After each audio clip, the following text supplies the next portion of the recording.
En este momento me congratulo en presentar a la doctora y amiga Sara Chan, directora del Instituto para la Ciencia, Ética e Innovación de la Universidad de Manchester. Sara Chan es, aparte de ser profesora e investigadora de tiempo completo en bioética y derecho. Ella, su educación de licenciatura la obtuvo de la Universidad de Melbourne, en Australia, donde recibió precisamente el título de Derecho y Ciencias Biológicas, y pasó un número de años como investigadora en un laboratorio de biología molecular antes de que se cambiara o fijara su interés en el área de las ciencias políticas y la ética de las ciencias troncales o estaminales. En 2005, Sara inició en el Centro para las Políticas y Éticas Públicas de la Universidad de Manchester, donde terminó su doctorado y maestría en Derecho Médico y Bioética. Desde entonces es investigadora del Instituto de Ciencia, Ética e Innovación, que ahora dirige. Bienvenida, Sara. Gracias. Voy a hacer mi presentación en inglés, es más fácil para mí. So, my topic for the presentation is a slightly different direction. I'm going to talk about the development of stem cell therapies and some of the issues that we're going to face along the way towards development of these new therapies. As we said in the introductions, stem cell research has been driven largely by our hope for its potential for regenerative medicine and for therapeutic applications. So we have on the one hand the hope of new treatments, for example, as Ricardo said, for neurological disease and injury, for chronic diseases such as diabetes, for organ repair, for cardiovascular disease, for regenerative medicine, and so forth. Sometimes stem cells are talked about in terms of hope versus hype, because of course all of the excitement, all of the claims that we might make about possible future treatments, and all of the hope that has been generated might be overstated sometimes by the media. This has led to a situation where critics of stem cell research and those who may be opposed to stem cell research, perhaps let's say for ethical reasons, ask why these therapies are taking so long. Why is it taking so long for stem cell therapies to produce results? In the last few years, in fact, we have started to see more and more stem cell-based therapies start to come online. They are starting to move now to the application phase.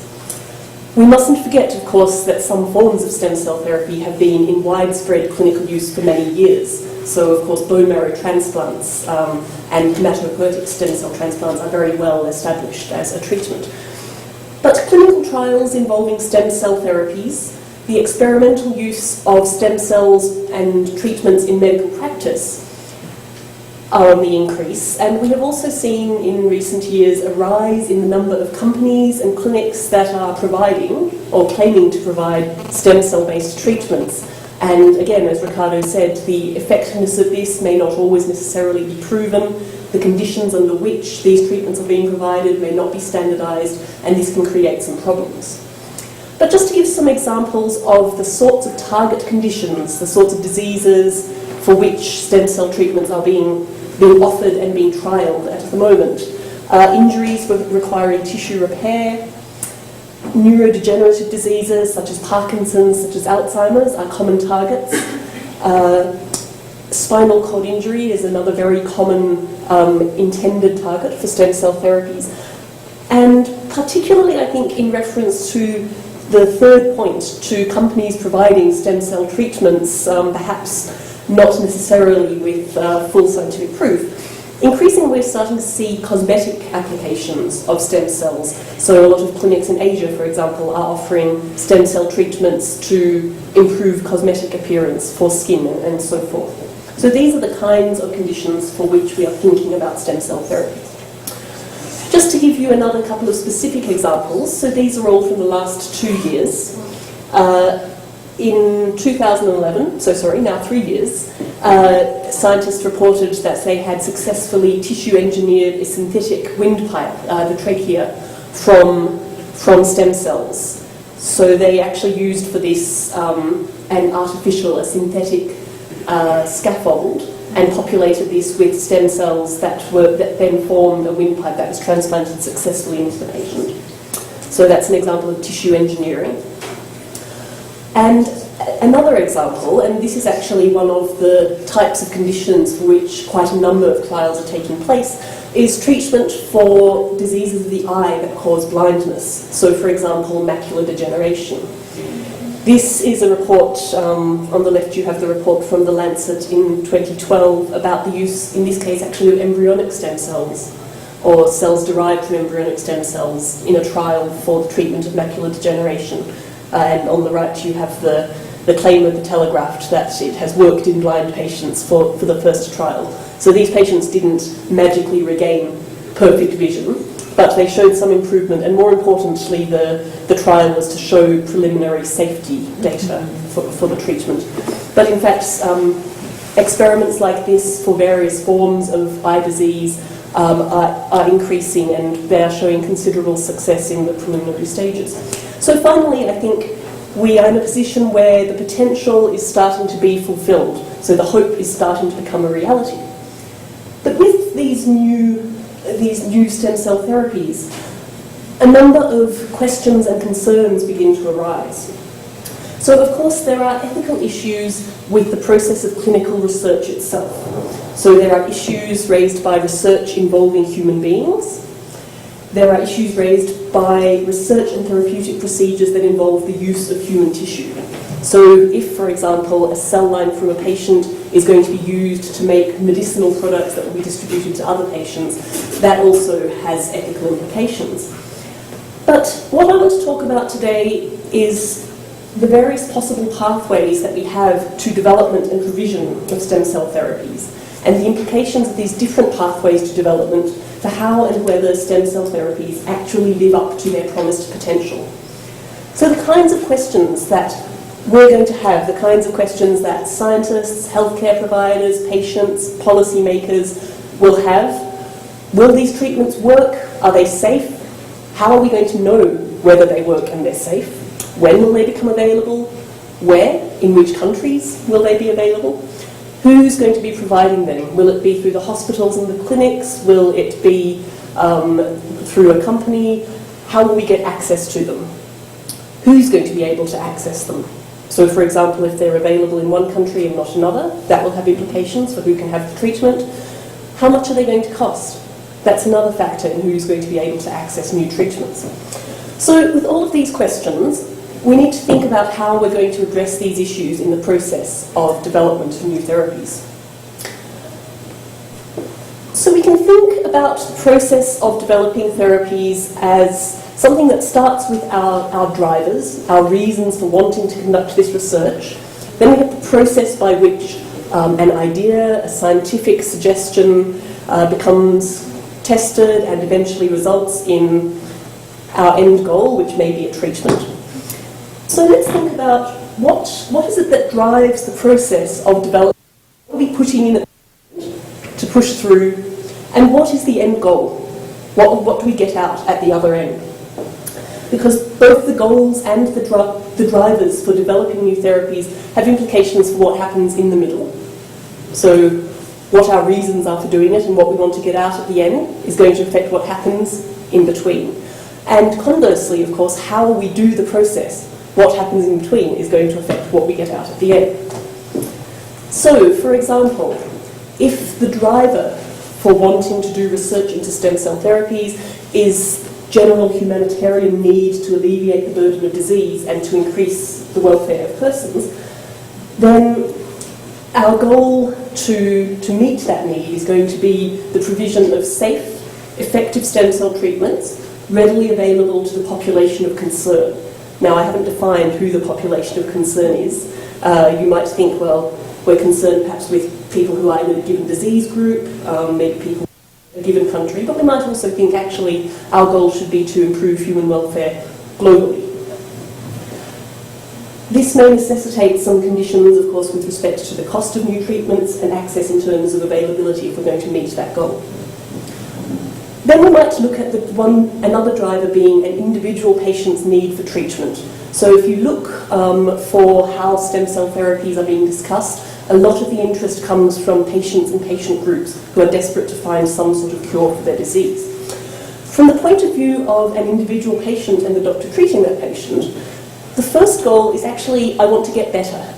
I want an improvement to my condition. So, in this sense, what they want is something that's safe enough, given the other options available to them. There may not be any other treatments. They may face a long and drawn-out period of suffering and degeneration if they don't try this treatment. So what they want is something that for them is safe enough, and they want it to work, obviously. Now, these drivers and these goals are not incompatible with the first goal of developing proven treatments for others, but the priorities are different, I think, in each case. If you're the patient, you want your treatment, you want it to work, that's your most important goal. If you're a policymaker who has public health objectives in mind, what you probably want to get out, the goal for you is that across all possible interventions, not just stem cell therapies, but all possible courses of action that you can take, given the resource limitations, what you want to do is increase population health. So increasing healthy life years is important, but there are also other considerations, including what are the other possibilities and how much is it going to cost. And finally, we talk sometimes about push-pull models of innovation. So this diagram that I talked about, you can sort of push things in at one end, but you also can have reasons to get things out at the other. If what we want to get out at the other end, if one of the pulls that's driving research is the possibility that new treatments may have commercial potential, the fact that we may be able to make money out of selling stem cell treatments. So we know there is a demand, we know there are patients out there who want these, there's going to be a market. If that is what your driver is, then it might be the case that marketability, it may be a more important factor than proof, safety, efficacy or availability. Now obviously if you start selling treatments that don't work and are very dangerous, that's going to have consequences further down the line. But if what you're thinking about is, can I sell this? Maybe that's the first thing you're thinking about. Can I sell it and how can I sell it? Okay, so we see these different drivers and end goals at work in the various pathways to provision of treatment and for the development of new therapies to the stage of widespread clinical application of availability. And I do want to stress that clinical application and consumer availability are not necessarily the same thing. But I think we need to ask, what ought to be the end goal with respect to novel stem cell therapies? What is it that we want to get out? What's the ideal goal? What do we want to get out of the development process? And I think from a moral point of view, one of the most important goals has to be to reduce suffering, to increase welfare. In other words, our goal, our moral goal for stem cell therapies should be to produce treatments that are safe, effective, and available to all on a fair basis. So in order to achieve that goal, there are a number of different factors that we need to balance. Just to give you some examples, we'll need to balance the individual demand for treatment, the patient's desire to have a treatment that works and to try different things in the hope that they will find something that works, with the risk that might pose to individual patients. So patients may want to try a treatment, but how much risk do we let them undertake in order to let them try it? We need to balance the need for rapid availability, because remember, every month longer, every year longer that it takes for therapies to come online, patients will suffer and patients may die for lack of therapies. So we want these treatments to become available as quickly as possible, but on the other hand, we also want there to be proof of safety and efficacy, and that takes time. And then we have to balance the desire to go down the easiest and fastest development route with the demands of global and social justice. So, for example, we might need to think about where, how, and on whom the research is carried out versus who's going to benefit from it. It may be cheaper and easier to do our research in one place, but if the population who's most in another country, is that fair? Is that in line with the demands of global justice? And I would say perhaps not. We also need to think about how the research is funded. To recruit privately funded support for stem cell research, but that may have implications for access down the line. if treatments are only going to be made available on a commercial basis. So we might get to the treatment fast. Not everyone might be able to access it, and that could be a problem. Sets with all of these factors by making rules about how medical treatment and research can be carried out, by setting rules and standards for the provision of healthcare products, and also for setting consumer standards in terms of general safety. The regulatory environment can also have indirect effects on the direction of research into new treatments.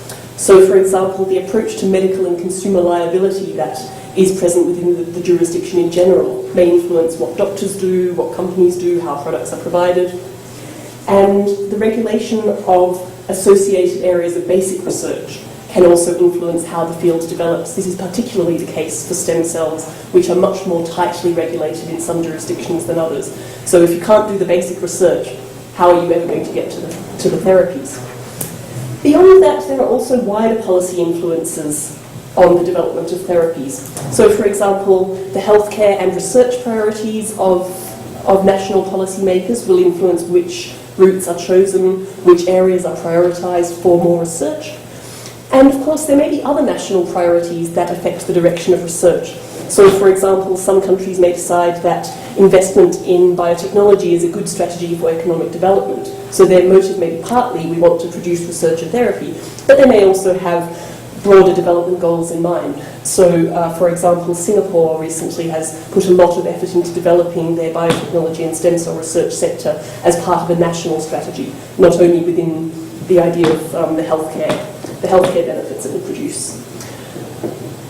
So in choosing which process we take, in choosing which pathway we want to take in order to get a possible new treatment through that development pipeline, we need to have regard to how all of those factors are balanced, what's the optimum combination of those factors to reach our goal, and how are we going to make policy and regulation in order to direct research down that path. The different processes for developing stem cell treatments have different effects with respect to the factors that we've discussed.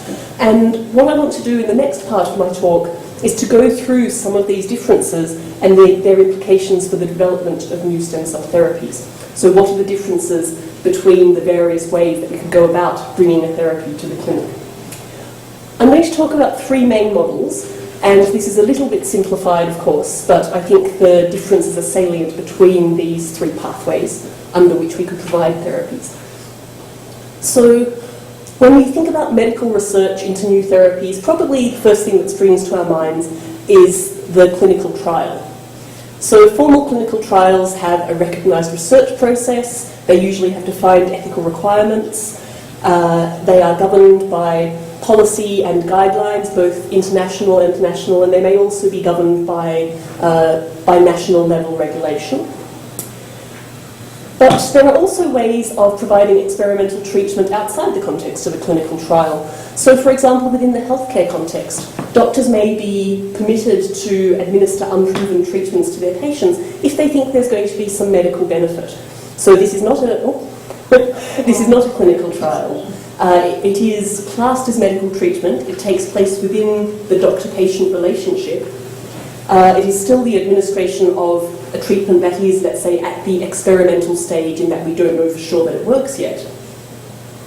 But that's going to be governed by slightly different rules.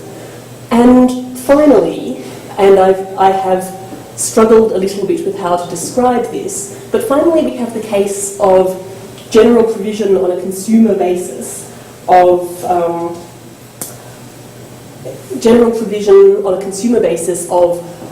we might call them treatments, but perhaps they are not proven in the absence of a clinical trial or any other evidence regarding effects and safety. And usually, of course, this is on a commercial basis. So a number of the companies that have started up claiming to provide stem cell treatments are more or less doing this. They're offering treatments, but there may not be adequate proof of efficacy, and it's who comes and wants the treatments will provide it to you. So that's a different model again. You'll hear these sometimes described as quack treatments or fraudulent treatments. I would say it's pretty clear to me, and I hope to you as well, that the last is the least desirable route. It involves exposing patients to more chance of work. and there's going to be little scientific gain. There are other negative effects that I'll talk about. Nevertheless, these treatments are out there, so people are using this third model to provide stem cell treatments at the moment. Okay, cutting across all of these, we have also the issues that are raised by the public-private divide and the incorporation of economic considerations into healthcare and medical research. So there are some concerns about the effect of strong intellectual property rights in the commercialisation of science. So when we ask how is this research going to be funded, how will the benefits, how will the new therapies be distributed and made available, how much are they going to cost? These are the kinds of concerns that we have. So some people say that strong patent rights can hamper overall scientific progress, and they may restrict access to the end products. I think it's important to stress that by no means all of the effects of privatisation are negative. So private investment can be, it's been described as the fastest route to an actual drug. The incentive of profit can spur development, and in this sense the goals of patients and industry can align. So you can actually say, well, we want this drug quickly, you can make it quickly, let's cooperate and we'll produce it. But nevertheless, what happens at the other end, with product availability and access to treatment, may be another matter.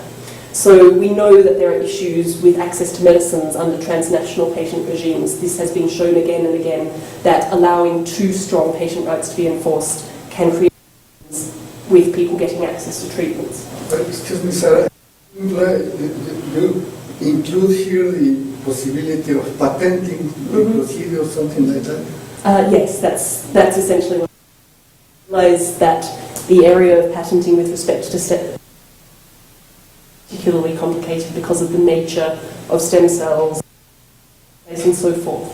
But nevertheless, the general principles about the effect of commercialisation and the concerns, well, both the fact that commercialisation can speed development, but also that it can have an impact at the end stage in terms of access. I think these still apply even though the patent landscape is complex. Does that make sense?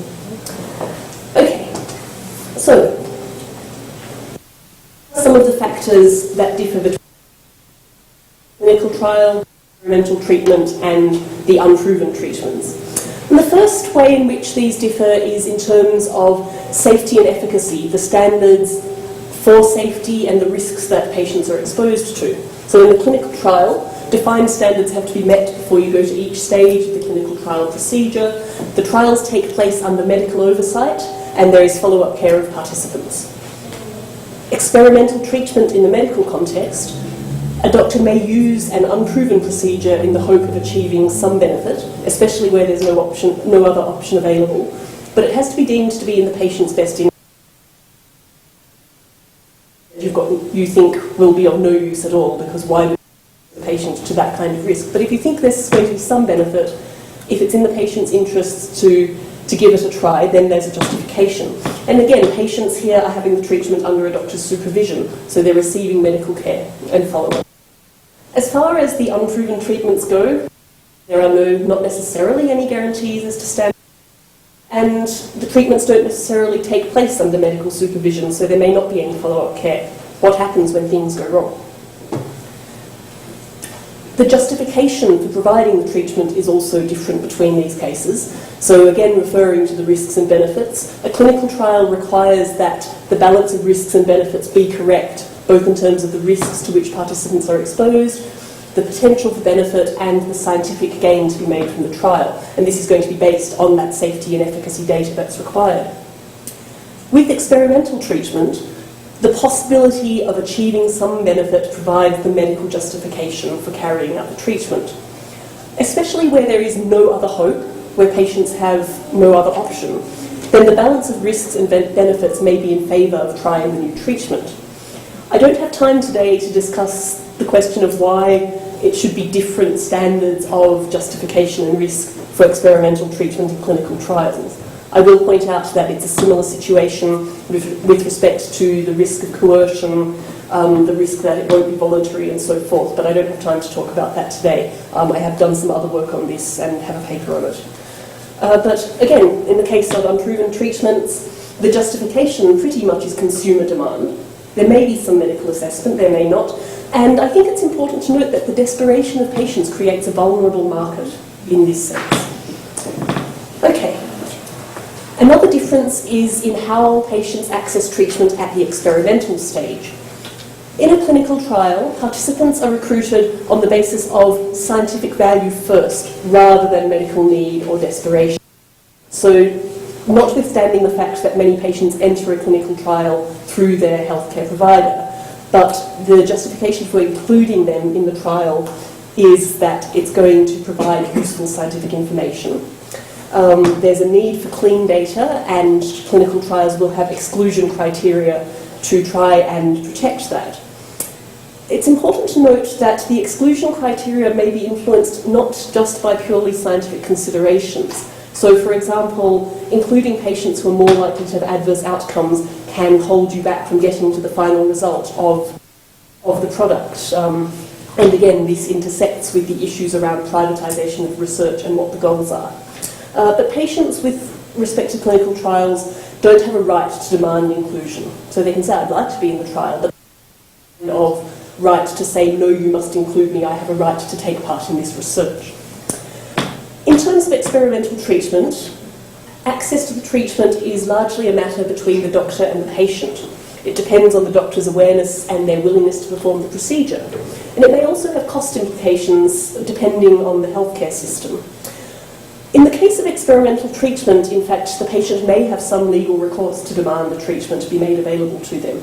So there have been a number of court cases in the US, in the UK, and in a number of other countries where patients have sought to demand that they be given the right to access an experimental treatment on the grounds of medical need. It's also sometimes described as compassionate use.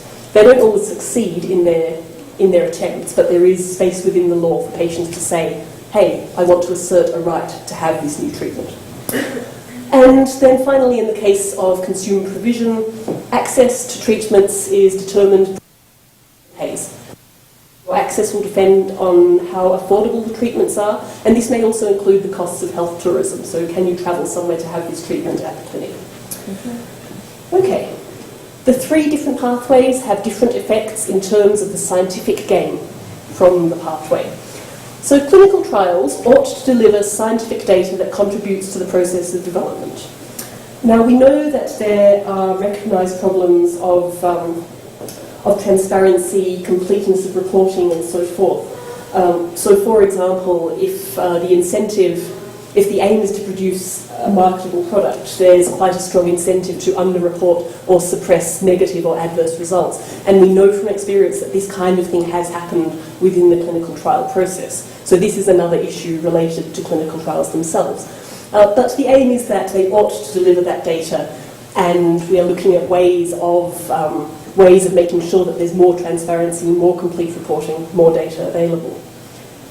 Even without the sort of, some might call it, interference with the integrity of the scientific record in the first point, where you might want not to publish your results that don't show what you want. Commercialization can also slow down research because of the protection of proprietary information. So companies may not want to publish their data because it has some sort of value to them, and that itself can hamper research, even if you're not changing the scientific record as such. So again, strategies to overcome this problem, such as pre-competitive data sharing. Again, as with the role of intellectual property in scientific development generally, each of these areas opens up its own issues for separate investigation. Okay, experimental treatment is provided as part of a therapeutic activity. So it's not necessarily or primarily in the context of formal research. The regulatory requirements for reporting on clinical trials in jurisdictions where these exist may not apply in the same way. So doctors may be able to provide a treatment to their patient with not necessarily any obligation to report on what the results of that experimental treatment were. I will note that the Declaration of Helsinki talks about unproven treatments and says that if you're going to use an unproven treatment as an experimental procedure, then you ought then to go on and do research into it, to prove safety and efficacy, to record information, to publish it, and so forth. That's not binding, of course. It shows the right approach. But the fact is that if doctors are providing experimental treatment, there's currently no requirement that they make the information from that experiment available. And again, as for consumer provision of unproven treatments, there's no requirements for follow-up or reporting. There's pretty much no scientific gain from that kind of thing. Okay. There are also differences in terms of what the end product is. So you remember the diagram where I showed you here are the drivers and the development and the result. There's going to be differences in what we get out at the end, depending on whether we go with clinical trials, experimental treatment, or consumer provision. So with a clinical trial, the desired end product is a proven, licensed treatment.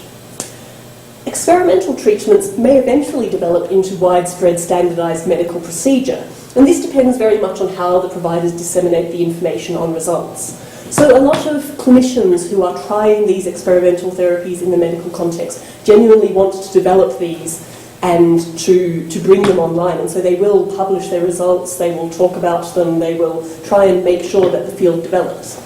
But that is dependent on the individual researcher and clinician to do. As far as consumer provision and unproven treatments, what is the end product? If they can go on providing whatever they're providing, whether it works or not, then they have the end product they want. May not be very much use to anybody else. All of this raises issues in terms of transnational access. So the required standards for proof of safety and efficacy in clinical trials and the required standards for consumer safety may vary between countries. This means that a product that has passed certain safety standards may be available in one country, but in another country where the standards are different, it may not be available.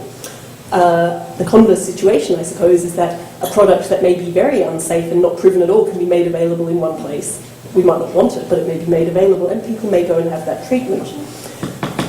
So treatments may be available in one place but not another, or the costs may vary between countries, either due to providers setting different prices in different countries, or there may be different licensing requirements for a treatment to be publicly funded or compensated by insurance. So, for example, in the UK, we have the National Institutes for Health and Clinical Excellence, and they decide which treatments will be provided under the national health system.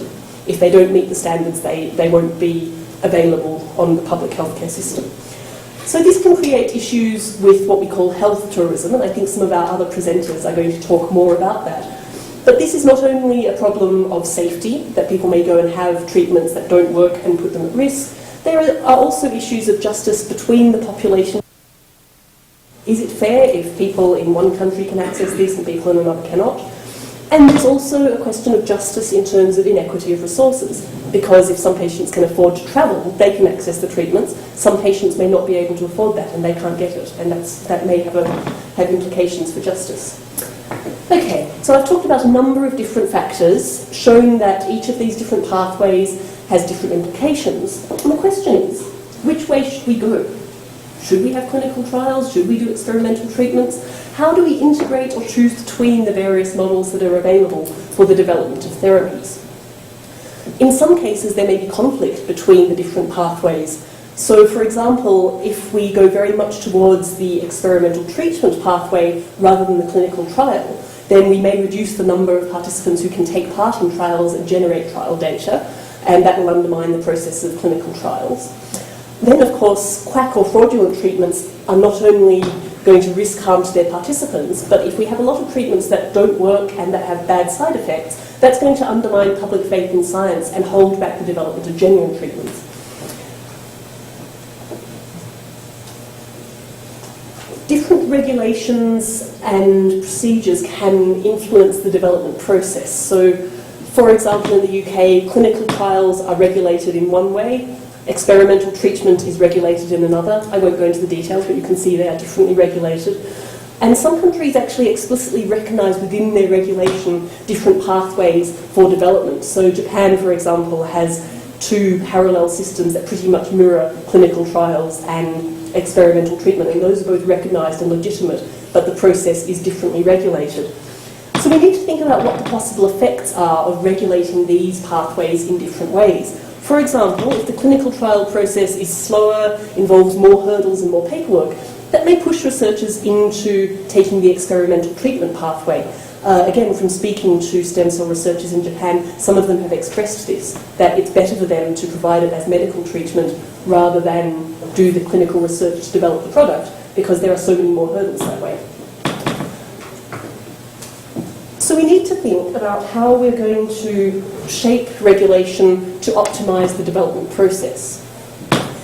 In different jurisdictions, there are different levels and forms of regulation. Some jurisdictions have very strict regulation of clinical products and development, others have not so much. And then, of course, there's the question to what degree the regulations are enforced. And there are various national regulatory agencies that have oversight of the development and provision process for new therapies. So, for example, in the US, the FDA, in Europe we have the European Medicines Agency, and within the UK, the Medicine and Healthcare Regulatory Agency. Again, transnational differences in regulation can have effects on the development of new therapies. So what factors should we consider in policy making in relation to the development of new therapies? And this is the point on which I'm about to finish. I remind you of this way of thinking about the process. Policy fits in by putting regulation in place that helps to shape that process towards the end goal.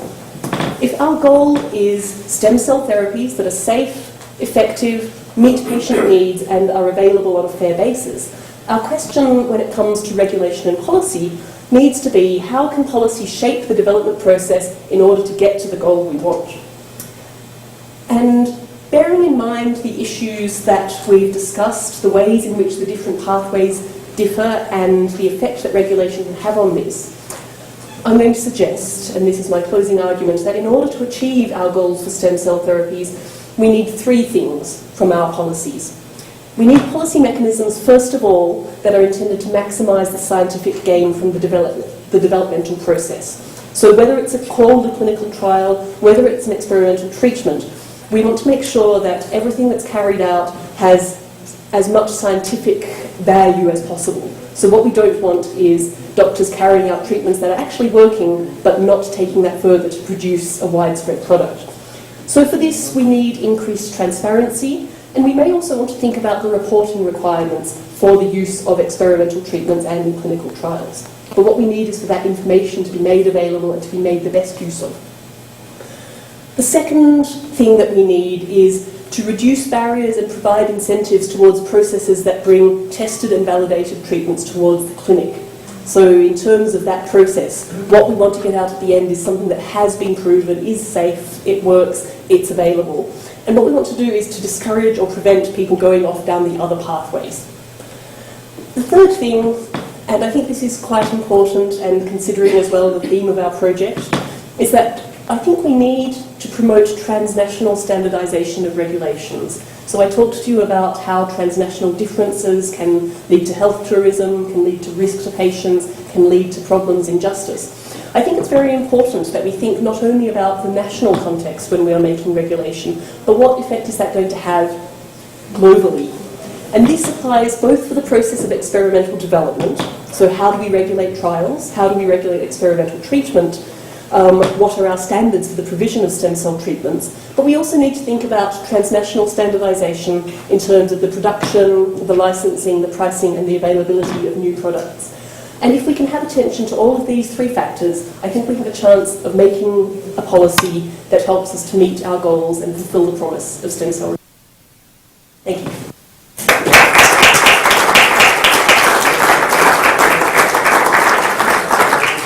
Gracias, Sara. Tenemos todavía 10 minutos de preguntas y respuestas. ¿De qué lado? They are going to ask you from the other room. Okay. They can't tell I'm looking at them. Please go ahead.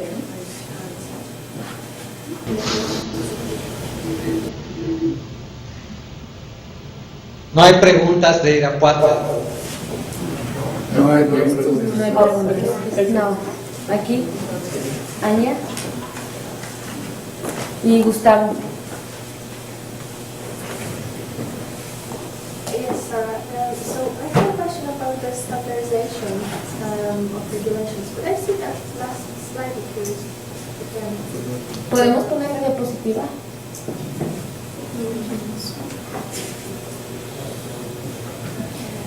Because I wonder whether you think that there is a role for having certain standards that are common, but then regulations that also differ to actually encourage medical tourism, but in a way that is not totally unregulated. So, for example, a country may have a little bit more relaxed law about embryonic stem cell research, and this is where that science will develop. In the same way, certain countries may simply encourage certain biomedical industries to spring up. Of course, we do not want to have a situation when that industry is completely unregulated. But isn't there a space of facilitating innovation by providing, regulation that is not too stringent? Yes, I agree. So two points there. First of all, medical tourism is not always a bad thing. If one place has been the centre of development and they're able to provide the best treatments, then maybe it's a good thing that they lead in providing those. But the other is that when I say standardisation of transnational regulations, it doesn't mean everywhere has to have exactly the same. It doesn't mean that they have to have the same regulations. So, for example, yes, we may have a case where treatments are regulated more stringently or not available in one country. It doesn't mean that we should say nobody is allowed to travel to have that treatment outside of the country. But I think if we're facing that as a situation, we need to think about how both as a country and as a global population we're going to deal with that. What's going to be, for example, the mechanism for supporting patients who come back from having the treatment? What are we going to do about people who can't afford to travel to have the treatment? So it doesn't mean that all tourism is bad. We need to keep those sorts of issues about risk and safety and justice between people and between populations in mind when we decide what we're going to do about the situation.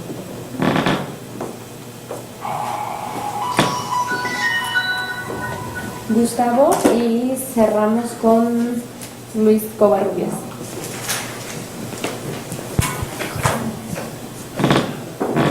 I have a question about the independence of some of these regulatory agencies, especially the FDA, which is the one that I know better.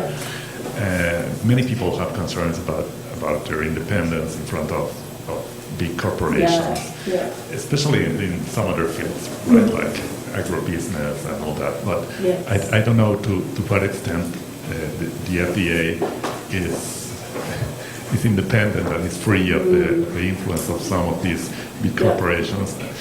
And that's also especially important in the case of Mexico, because I think we follow closely some of the regulations.